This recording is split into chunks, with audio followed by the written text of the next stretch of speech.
This Monday, a shooting happened that killed 6 people, 3 kids, and 3 adults. This took place at a Christian elementary school in Nashville, Tennessee, and will always have a scar in that community. This was perpetrated by a person that graduated from that school prior and was raised with a good nuclear family that believed in God and was filled with love. So how did this happen? Let's dig in. My name is Demetrios Araujo, and you're watching The Demetrios Araujo Show. Facts over tracks, this and that, spitting slow, spitting fast, I could roast, I could gas, think I'm okay at last, but I don't know if that can erase all the past. I don't usually pray, but I want to on air. Our Father in heaven, hallowed by your name. Our kingdom, your will be done.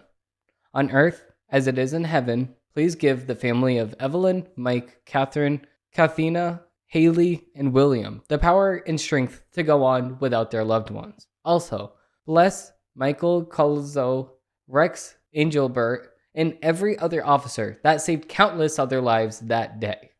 In the name of the Father, Son, and Holy Spirit, amen. With that being said, thank you once again for the bravery and selfless actions taken by the Nashville Police Department, and my condolences to every person affected by this horrible, evil person. I recommend everybody go watch the full body cam footage, which we will show on this show, but it will be linked just in case down below. But I want to note that the chief of police said that it looks as though that it was a targeted attack because the school was Christian. So let's dig in. Moving into the first dozen takes article, we actually have Nashville Maroons Covenant school shooting victims at citywide vigil. Nashville Maroons Covenant school shooting victims at citywide vigil. Nashville, Tennessee. More than 300 people mourned the loss of 3 children, 3 adults Wednesday at a citywide candlelit vigil in the heart of Nashville. The vigil was held to honor the victims of the Covenant school mass shooting, who was killed earlier this week by a trans-identifying former student, and hundreds of locals and visitors joined together to pay their respects. First Lady Jill Biden was also in attendance at the vigil, which took place at one public square park. Among the others in attendance were speakers Nashville Mayor John Cooper, Metro Council member Russ Pulley, State Rep Rev Arnold Love Jr., Metro Nashville Police Chief John Drake, Nashville Fire Chief William Swan, and Rev Clay Stolfer of Woodmount Christian Church. A number of other clergy members and other state and local officials also attended. Quote, many of us have hoped and prayed that these evil acts that we saw would never happen in Nashville, Drake said. Quote, we are grateful to the team of officers who rushed into the school building without hesitation on Monday morning to locate and stop the threat before any more innocent victims were harmed. Quote, our police officers have cried, and they're crying with Nashville and the world. I have cried and continue to cry, and I have prayed for Nashville as well, he added. The shooter, whom the Daily Wire will not name per company policy, was a white 28-year-old Nashville woman who recently identified as a man. She was stopped by Nashville police officers Rex Angelbert and Michael Colzo, who respectively fired 3 and 4 shots at her. According to the Metro Nashville Police Department, the victims are Evelyn Dykos, Haley Scuzz, and William Kidney, all aged 9. Substitute teacher Kathina Peak, 61, Covenant School head Catherine Coens, 60, and custodian Mike Hill, 61. Quote, members of the Covenant staff laid down their lives, attempting to protect the student in their care. The preparation and actions of the Covenant staff most assuredly saved lives. Our community will continue to mourn the broken innocence of the Covenant school children and those who were lost to us, City Council member Pulley said. Pulley, as the Daily Wire previously reported, was a former FBI agent who leapt into action when he learned of the school shooting. Quote, I immediately went into the mood and went to the scene. But when I got there, I had to remember that I'm a councilman, not a police officer. I didn't want to interfere. I went to church to try to help however I can. I have an instinct to protect and serve, but I knew that wasn't my role in this time. Cooper remarked that the city needed to come together when words just can't carry the weight of what's in our hearts. We must reach out to each other to help each other carry the load, he said. To think of all the hugs they would have had and all the hugs we still give each other. Tennessee Governor Bill Lee responded to the shooting on Tuesday night, calling it a, quote, tragedy beyond comprehension. All of Tennessee was hurt yesterday, but some parents woke up without children. Children woke up without parents and without teachers, and spouses woke up without their loved ones, Lee said, adding that his wife, Maria, woke up this morning without one of her best friends, Sydney Peak, one of 6 victims killed during this mass shooting. Peak, a Louisiana native, filled in a substitute teacher of the school and was said to have been a strong Christian. Quote, she had an unwavering faith in Christ. Bill Broyle, brother, told the Tennessean she was a strong believer. She would want a positive approach on this to help God's kingdom on earth. United States Rep. Tim Burchett, Republican from Tennessee, told reporters on Tuesday that he doesn't believe Congress can solve mass shootings in the nation. Because they can't. They don't want to. It's not even just that they can't. They just don't want to. The problem in the solution is very, very easy. The problem, it's not the way that the woke left likes to put it. The problem is the fact that we have guns in the wrong hands, 1. And 2, we need to protect those kids. No, we should not take guns away from our citizens that are innocent. No, we have our Second Amendment for the reason. But the thing is that these schools need more guns in the hands of police officers, teachers, and custodians. Every single teacher in that building should have had a gun on them to protect and serve their community in their immediate family and the people around them, the kids around them. The teachers could have just took out their handgun and shot and neutralized the shooter right then and there. Did not need a cop to come in and shoot him. But they didn't. And you know what? We should have SWAT team members outside of all doors of classrooms in America. That is very easily done. Vivek, which is a candidate for the United States president, is actually giving some good ideas on how we can do this. He says that what we can do is defund the educational department and get that $81 billion from them, because the educational department is completely failing us right now in the nation. We have many schools in America that cannot even pass at grade level. Defund them fully, and we will tell them what they can learn and what they can teach. That's one right off the bat. Get the $81 billion and then put security with guns in every single school in America with that $81 billion. Easy solution. Easy solution to a very, very harsh and evil problem that we have in America. Now, he's right when he says that we're not going to fix this. Okay, moving with the article, criminals are going to be criminals, he continued, adding that Congress would only, quote, mess things up. And the action that they would do would better be spent trying to change people's hearts. Police have not yet officially announced a motive, but the shooter left a manifesto behind, which indicated that in addition to targeting the Covenant School, she had also considered other locations to attack. But she attacked this school because it had no security. Wow. So if the school did have security, then we would have had the school children that were killed and the 3 teachers that were killed still here today. That's awful. That's awful. Moving with the next article, we actually have from the Daily Wire. Ben Shapiro breaks down why big tech blames you for the Nashville school shooting.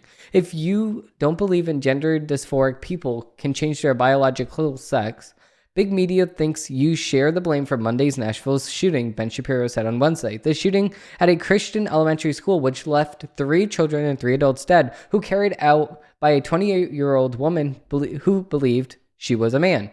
Police reported to the scene and shot her dead before she could kill more people. But in the aftermath of this horrific tragedy, much of the leftist media has focused on the killer's preferred pronouns and whether conservatives may have provoked the monstrous act. Quote, as it turns out, the logic of the left is now that if you are a trans person who murders a bunch of Christian school kids, it's the fault of the society that refuses to accept who you are for who you truly are. Shapiro, the best-selling author of the Daily Wire, co-founded, said on this Wednesday, his podcast, an NBC news story under the headline, Fear Pervades Tennessee's Trans Community Amid Focus on Nashville Schools Shooters' Identities, involved interviews with drag performers and transgender activists. The Washington Post published about Rep. Andy Ogles, a Republican whose district includes the school where the shooting took place, and his support for the Second Amendment. Other news outlets implied that Tennessee's recently passed laws banning chemical and surgical sex change procedures on children may have helped provoke the shooting. Quote, "It was obvious that the media were going to turn to the narrative," Shapiro said. "It is your fault if you refuse to accept that a boy can become a girl and a girl can become a guy. Then, if a person who is a woman who says that she is a man murders a bunch of school kids, it's because the lack of your acceptance. If a straight white man murdered a bunch of children at a progressive school in the name of anti-trans politics, it would dominate the news cycle for months and become the center of the 2024 presidential cycle." Shapiro praised the heroism of the Nashville police officers who responded to the incident and shot the woman. The Daily Wire is not naming her, in keeping with a policy to deprive mass shooters of the notoriety they often crave. Officers Rex Angelbert and Michael Colarzo engaged her on the second floor of the Covenant School and likely prevented more deaths. It was a stark contrast to the police response in Uvalde, Texas last year, when police waved into the hallway while a gunman slaughtered 28 people inside a locked classroom. The police officers in Nashville did not act like the police officers involved in Texas, Shapiro said. They actually did what they were supposed to do. They ran toward the sound of the fire. This was tremendous bravery by the officers. Shapiro noted that the killer was reportedly under treatment for emotional problems, when it is still not known if those issues had to do with her gender dysphoria. Shapiro said it was unwise for society to continue treating transgenderism as it is psychologically or medically acceptable. Quote, "Maybe the vast incentivization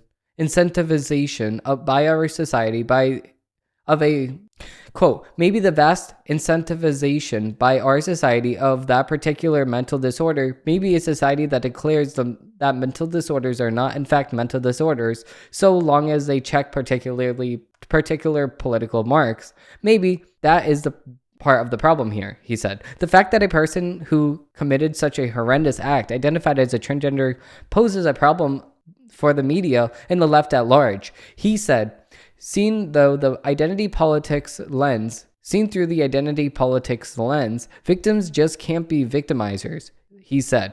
Therefore, we must find a narrative that allows you to maintain your victimhood status," Shapiro said. And that's previously what the media had attempted to do today. The real victim here is not the school kids who were gunned down for their Christian beliefs. And that's exactly what the media is saying as a whole. And he's completely correct on this. I mean, like, he is on 99.99999% of the time. Because the media is blaming you and people that are conservative, the press secretary of Arizona, Jocelyn Berry, posted a tweet an hour after the shooting took place saying, quote, end quote, "Us when we see transphobes," with an image of a woman holding a gun in each hand. Throughout the day, she received tons of hate and returned to the haters. She ended up locking her Twitter account so people can't see her tweets. So we still don't even know if she deleted the tweet. But all I can say is that she resigned today. The point I'm recording this, which is the day before I upload this on Thursday, yippee. That's the least she can actually do for us right now. 6 people are dead, and this isn't a big joke, okay? That person is a complete knucklehead. This also caused the media to blame ARs for this and say that we need to pass an assault weapon ban, which does not make any sense because an assault weapon is not a classification for any type of gun. Any weapon can assault anybody that gets on the wrong end, i.e. knives, swords, hammers, etc. But what people fail to realize is the bravery of the cops responsible for neutralizing the threat. They got there and killed the shooter within 15 minutes. That's amazing. The cops in Uvalde, Texas should take notes of the body cam footage that we're about to show. Disclaimer, the Nashville police also released these footage. So, again, also a disclaimer for the footage. It's very intense, but it's real life and people need to see it. Starting from the beginning, what happened, you can see Starting from the beginning, what happened was that you can see the shooter shooting through the locked door in the back, then going door to door trying to kill people. A couple minutes later, she enters a classroom and starts shooting some kids. Then one runs to the fire alarm to let everybody know to leave the building, which caused the shooter to shoot this kid. Now the kid is dead, sadly. Now, job and justice was served on Monday. The shooter was sent straight to where she belongs, and that is with Satan himself. With that being said, we're going to be digging into a dozen takes. I don't ever slow up, no I don't take I got no love. Moving with the first article, we actually have a CNN headline. We actually have silence and delay versus communication and drive. A look at the differences between the police responses in Uvalde and Texas. So in Uvalde, Texas, the officers just sat there. They just sat outside of the room. They just said, I don't know what to do. Ooh. And then the police officers in Nashville, they entered the school. They entered the classrooms. They looked at all of the classrooms. They looked at the classrooms for evidence, and they heard all of the gunshots happening upstairs, and they went straight upstairs as we looked at. We actually talked about the Uvalde, Texas shooter, Salvador Ramos, before, and that's just a horrific, crazy time. And we could tell that he had a lot of mental disorders as well, because he used to hold cats inside of a bag and let them bleed out. You can see the full video that I have for the Texas Uvalde shooter down below. So, moving into the next article, because we already know the difference. Moving into the next article from CNN, we have the Kentucky GOP overrides governor's veto for gender-affirming care ban. So, the Kentucky legislature enacted new restrictions on Wednesday on the rights of transgender youth, overriding the governor's veto of a bill that places bans on gender-affirming care for minors, on discussions of sexual orientation or gender identity in school, and on transgender students using bathrooms that align with their gender identity.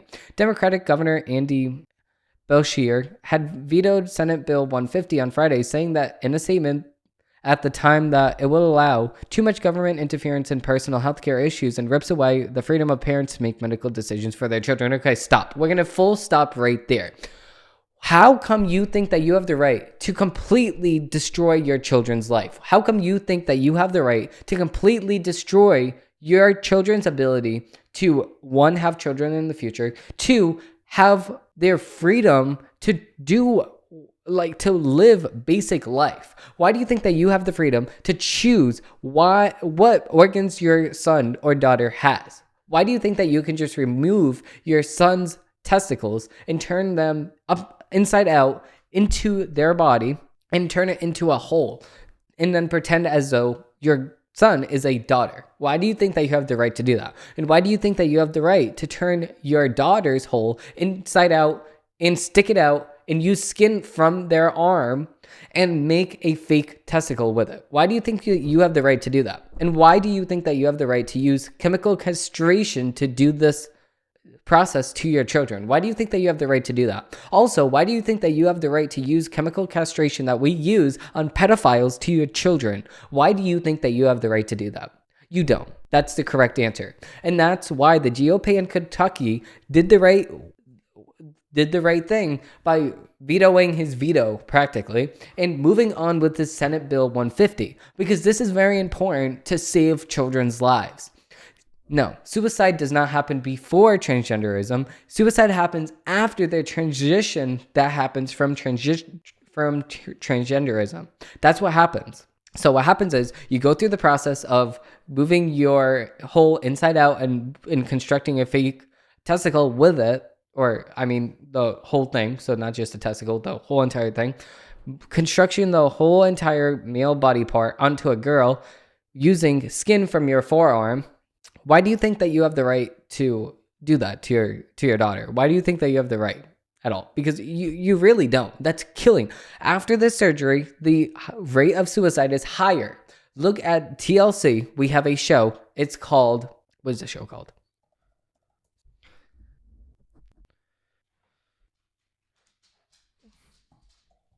On TLC, we actually have a show called Jazz Jennings. Okay. And that is a boy that turned into a quote unquote girl. Now, Jazz Jennings On the most recent episode of his show, he's seen crying and saying that he never feels like himself. He never feels like himself because he's never himself. And we can actually see on earlier episodes of the Jazz Jennings show on TLC, we can actually see that the mom would wake Jazz up in the middle of the night to measure the circumference of his hole to make sure that it would not close overnight because he made a hole where his genitalia used to be. So this is very, very disgusting, and you can tell that he does not like this at all, and you can tell that he's very, very depressed because he's crying every single day, and he also gained 100 pounds from when he first started becoming a quote-unquote girl. We're going to see this with Dylan Mulvaney soon enough. Moving into the next article, we actually have an MSNBC article.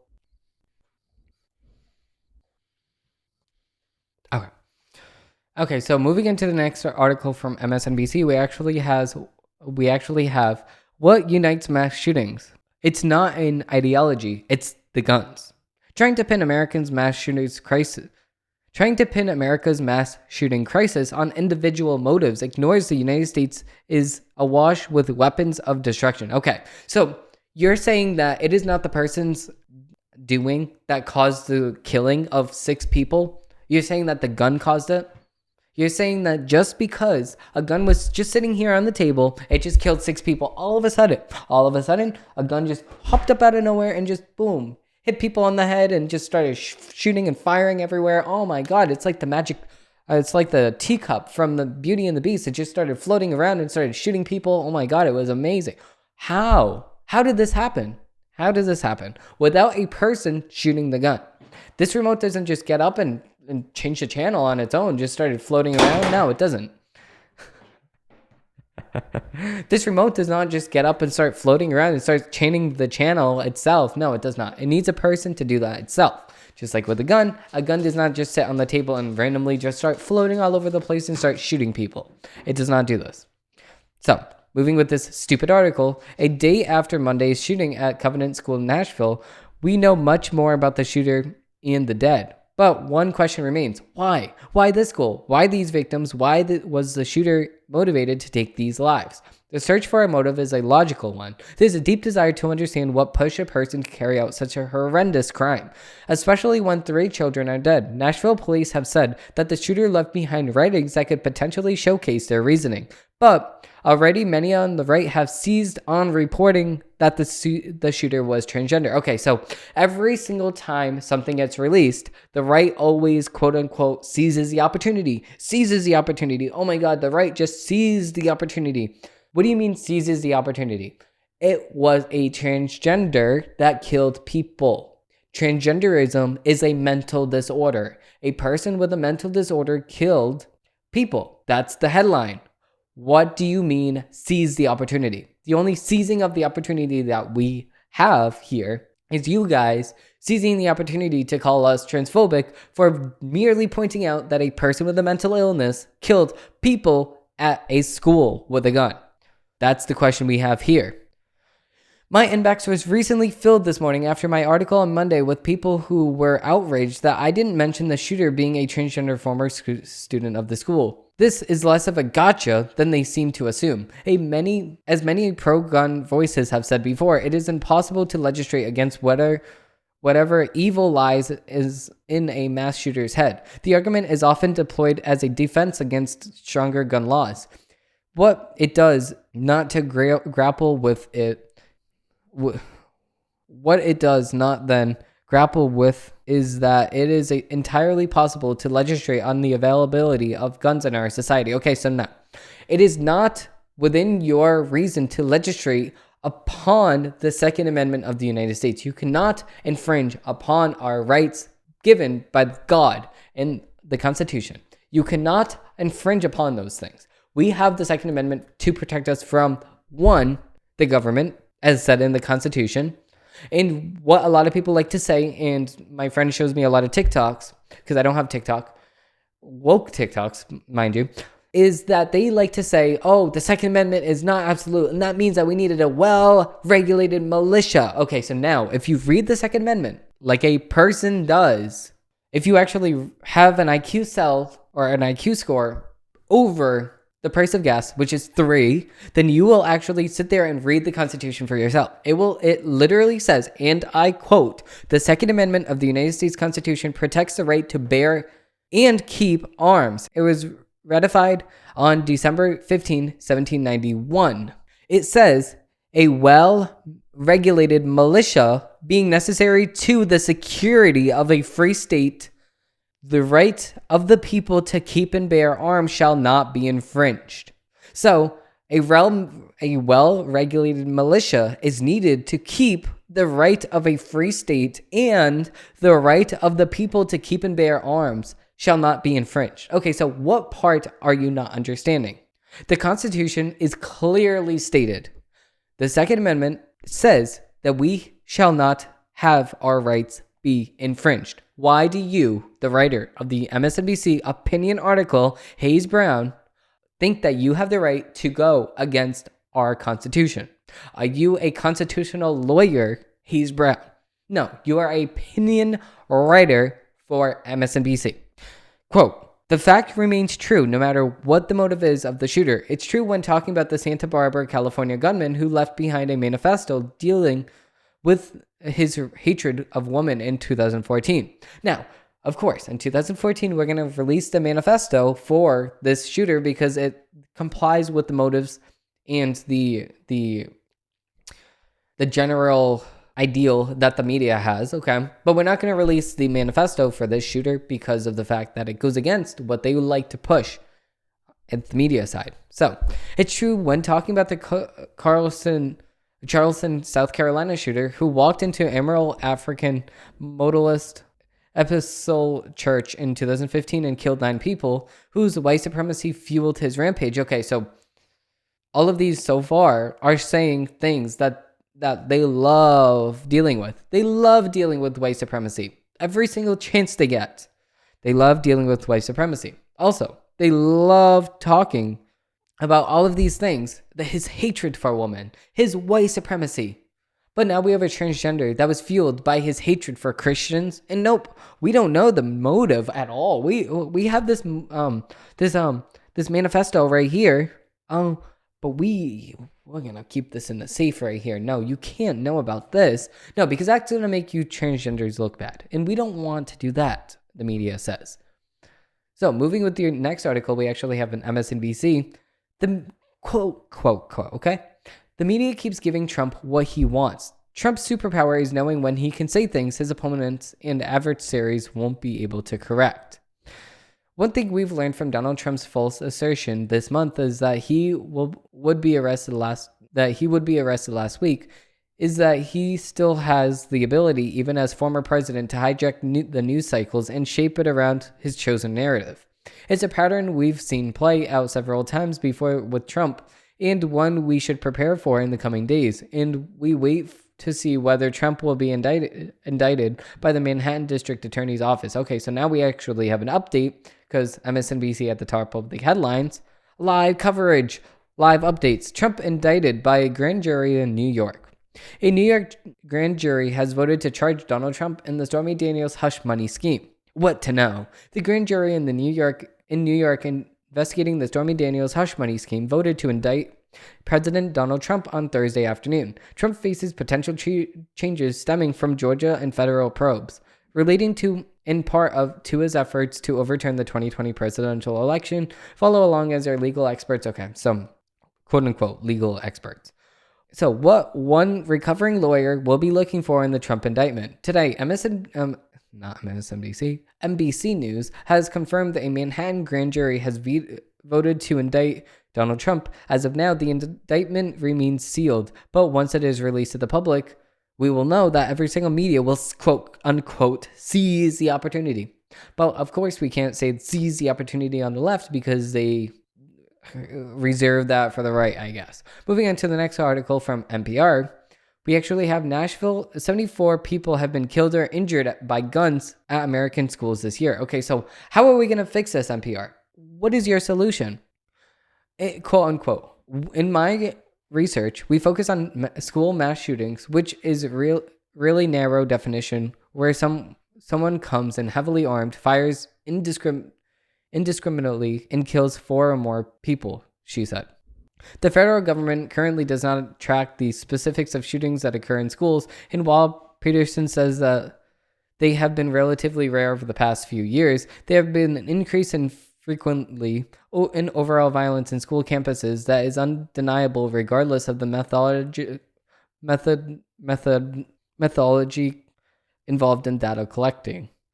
I used to say mass shootings are rare, school shootings are rare, Peterson said, but it's hard to keep saying that, even though statistically they are. It's getting harder to convince parents of that. Okay, so if you're having a hard time convincing parents that schools are safe, what should we do about that? NPR, what is the answer here? Okay, so part of Peterson's research includes studying the life histories and pathways to violence for the perpetrators, and in many cases, they follow the same steps, including telling others about their pains, a term called leakage. Because of this, Peterson says giving students a clear pathway to sharing any suspicions of these warning signs is crucial. Quote, the best thing that we can do is actually just have really good relationships with our kids, making sure that they feel comfortable reporting. She also says schools need to take steps to have crisis intervention teams, suicide prevention teams, school-based mental health, and anonymous reporting systems to give at-risk students resources. In addition to campaigning for improved gun safety among parents and that are firearm owners, I think pushing for safe storage campaigns is key because the majority of school shootings are taking guns from home. So the more we can help parents who own firearms make sure those are secured, that's helpful. Okay, so this isn't completely bad. I mean, NPR is not saying that we should take away guns from kids. I mean, take away guns from people. But what they are missing is the fact that we need more security at schools. That's the most important thing. NPR, I can't believe that you missed this. We need people with guns at school. How do we not understand this? Basic thing. Schools need security. Why do we have people with guns at banks? The same exact reason why we know that a bank is likely to be a target.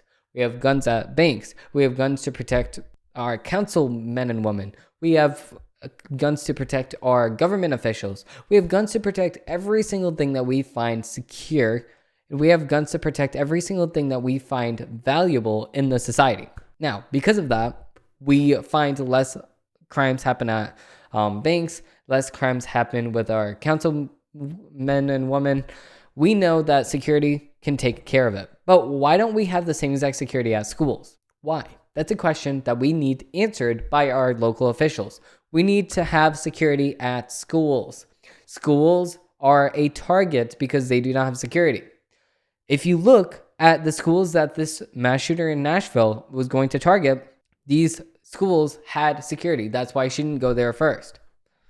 So if we do have security at every single school, we will see a lot less, or maybe not even a little bit gun violence at schools.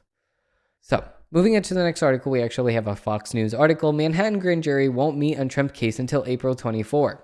So we have conflicting information here. Okay, so we have a MSNBC article and we also have a Fox News article. Now, I am opted to believe the Fox News article a little bit better, but they did. Oh yeah, okay. So I can see right here, Fox News is also saying the same thing.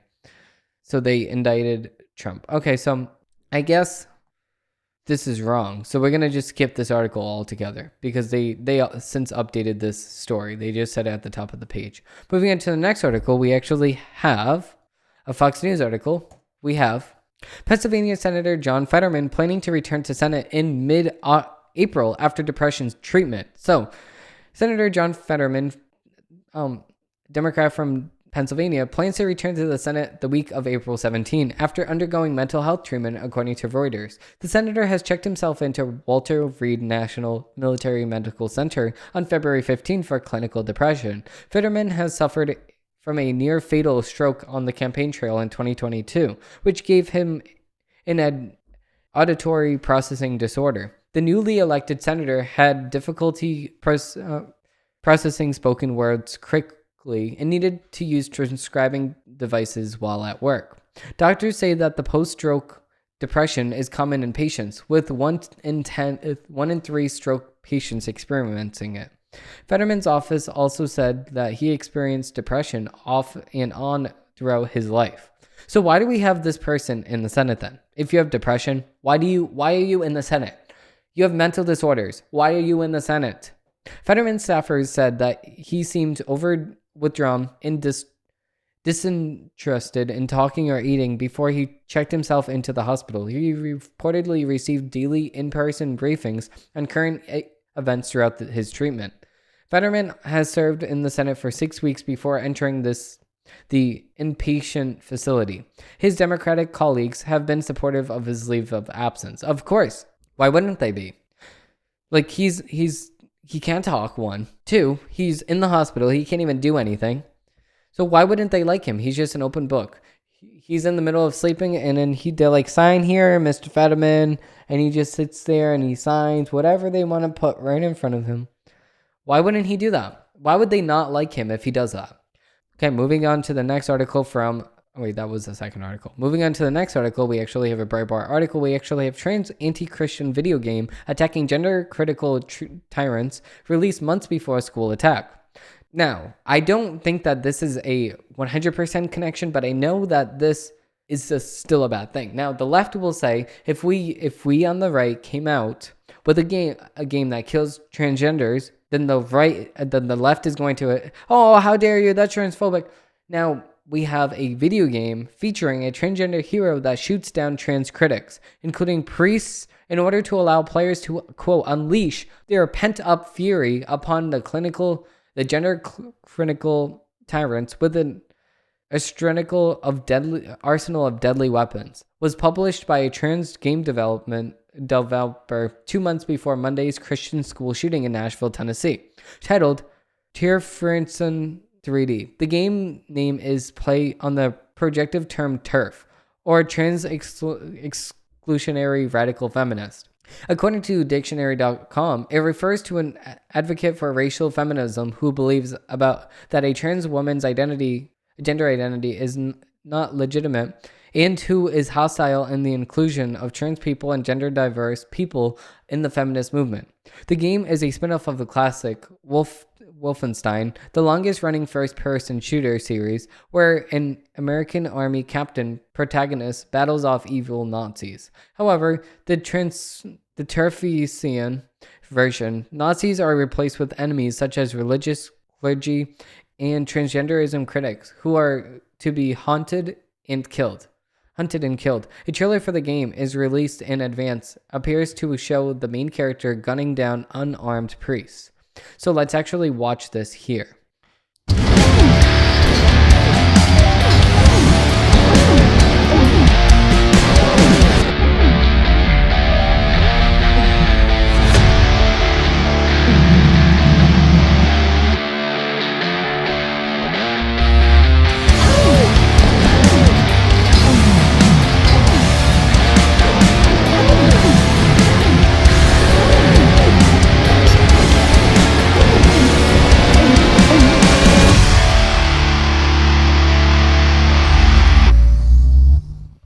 Okay. I only have one reaction, and that's disgust. I just don't have any words. Why would anybody ever think that this is okay? Why would anybody ever think that this is okay? I just offer no comment. Moving into the next article, we actually have a Breitbart article. Media test narrative. Trans shooter was victim rejected by Christian parents. The establishment media is testing a new religion-centered narrative about the transgender shooter who allegedly murdered 6 at a Nashville Christian school. While several media outlets strategically admitted details of the shooter being transgender on social media initially, a new narrative has appeared to emerge. A report from the Daily Mail now asserts that the 28-year-old suspect was rejected by her Christian parents as they reportedly refused to allow the shooter to use he/him pronouns or dress as a man under their roof. Okay, so and what does this have to do with anything? So your parents don't want you to use he/him pronouns because you are a lady and you killed 3 kids and you killed 3 teachers. Where's the connection? I go and ask my mom to go to the store and get some sausages, and she says no. So I go to my local Walmart and I punch the clerk in the face. There's no connection here. You went above and beyond to the point that it does not even make any logical sense. You have to be on a complete different, like the complete different world. There's no words to describe this at all. How stupid the action was. How evil the action was. There's no words to describe it. From the Daily Mail's report, the shooter would leave the home to change outfits. The outlet cited a quote well-placed source who said the parents didn't know about it and they just didn't want to accept it. Good. They shouldn't accept it. You're not a guy. The shooter is not a guy. Okay? Just because you're an outcast does not mean that you can go and shoot a school. What do they have to do with anything? The establishment media has gone out of the way to kneel to the demands of the radical left, going as far to essentially apologize for accurately describing the shooter as a woman. Quote, there was confusion later on Monday about the gender identity of the assailant in the Nashville shooting. Officers had used, quote, she and her to refer to the subject, who, according to the social media post in the LinkedIn profile, appeared to identify as a man in recent months. Okay, so we need another connection, New York Times. We need another connection, New York Times, because this shooter did not just describe herself as he/him. This shooter also referred to herself. This is just so confusing. The shooter also referred to herself as he/her. Whatever that means, she referred to herself as that. Police, meanwhile, said that they have reason to believe the shooter had plans for more attacks, including against members of her own family, but police fatally shot her on the scene before she could unleash more carnage. Several social media users highlighted the bizarre tone of Daily Mail's assertions. Yes, blame the Christians for the mass shooting. FFS. Can media like Daily Mail get any more disgusting and deranged? One Twitter user asked. You're not even trying to hide your anti-Christian bigotry, another observed. Since when do you hurt feelings justify murder? Answered, they don't. One said, as another added, why do you make excuses for mass murderers? According to reports, the shooting suspect texted a friend on Monday stating, quote, I'm planning to die today. She also had guns in her house of her parents, whom the media apparently believes, quote, rejected their daughter. A report from the Daily Beast claims, quote, the shooter's parents told her to sell her guns and were unaware she had any others. Meanwhile, Elon Musk's Twitter is restricting accounts of conservatives warning about the upcoming Trans Day of Vengeance in the wake of the school shooting. Okay, so if you don't know about the Trans Day of Vengeance, I'll tell you. It's on April 1st, like a big joke. So if I can go to the post of this right now, because I actually have it saved, because I posted this on my story on my Instagram. If you did want to go follow me, it's Araujo_Demetrios on on Instagram, or you can go to DemetriosAraujo.com/Instagram. Let's see. So I'll go back to okay, so I did post this on my story a couple days ago. So we can actually see Trans Day of Vengeance. Stop trans genocide. Trans Day of Vengeance, April 1st at 11 a.m. Assemble at Scott's. Wear a mask. Bring a buddy. Like, we need more than visibility. So you first start with, you need to accept us for who we are. You need to be we need to be us. And then next, we need to completely take you over. Like, how far do you want to go with this? How far do transgender people want to go? It just does not make any sense. And this is from Donald J. Trump, right? Donald J. Trump Jr. Imagine if another group called for this. This would not be acceptable by the media at all. So moving into the next article, we actually have a Daily Wire article. Republicans ain't got no swag. Why progressives go out of their way to oppose TikTok ban.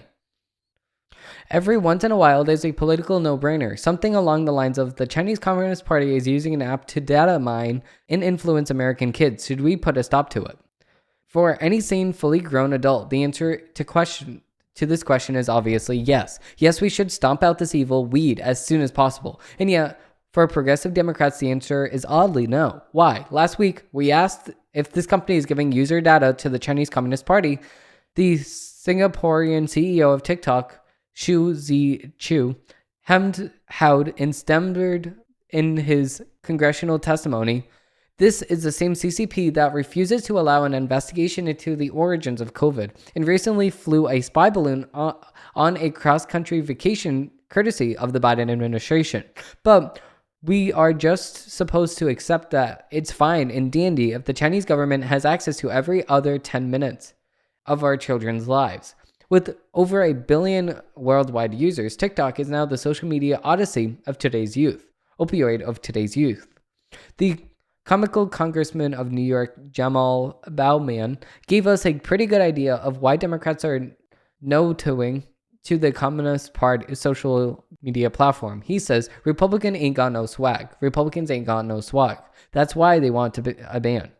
It's a very telling statement. It shows Democrats have honed in on the TikTok generation, young millennials and Gen Z as their ticket to future power, and it looks like a good bet. After all, our elderly Democrat president loves having TikTok stars over the White House to talk about climate change, alarmism, and men becoming women. And Vice President Harris is a regular feature on the communist platform. Then there's Rep. Alexandra Ocasio-Cortez, who has mastered the art of the wine-infused political social media rant. The Congresswoman doesn't just represent the queens. She's now a TikTok queen herself. This week, she made her debut on the Chinese juggernaut platform in a gleeful support of the company. And why not? What better way to support socialism? House Speaker Kevin McCarthy, Republican from California, put it well saying, quote, "It's very concerning that the CEO of TikTok can't be honest and admit that we already know to be true. China has access to TikTok user data, indeed. But this is bigger than TikTok. The Democrats have been channeling their inner Whitney Houston, insisting that the children are present for years now, from Greta Thunberg to Kyle Kushner. And it seems to be working. Polling shows that unlike previous generations, millennials are not becoming conservative as they age.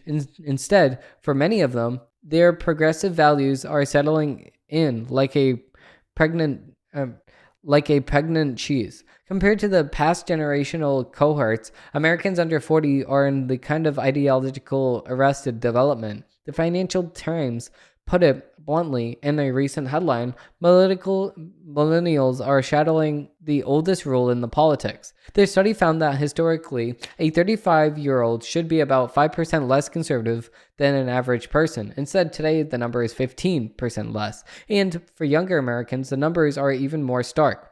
What the Democrats are doing is stoking a kind of generation warfare, a narrative in which the boomers destroyed America for their kids. Or, as the New York Times opinion piece recently put it, millennials are hitting middle age, and it doesn't look like what we were promised. You would have had to pardon my Gen X incredible. You will have to pardon my Gen X credulity when I say we were also promised all that stuff, that we can have whatever, we can be whatever we want, that our dreams will all come true.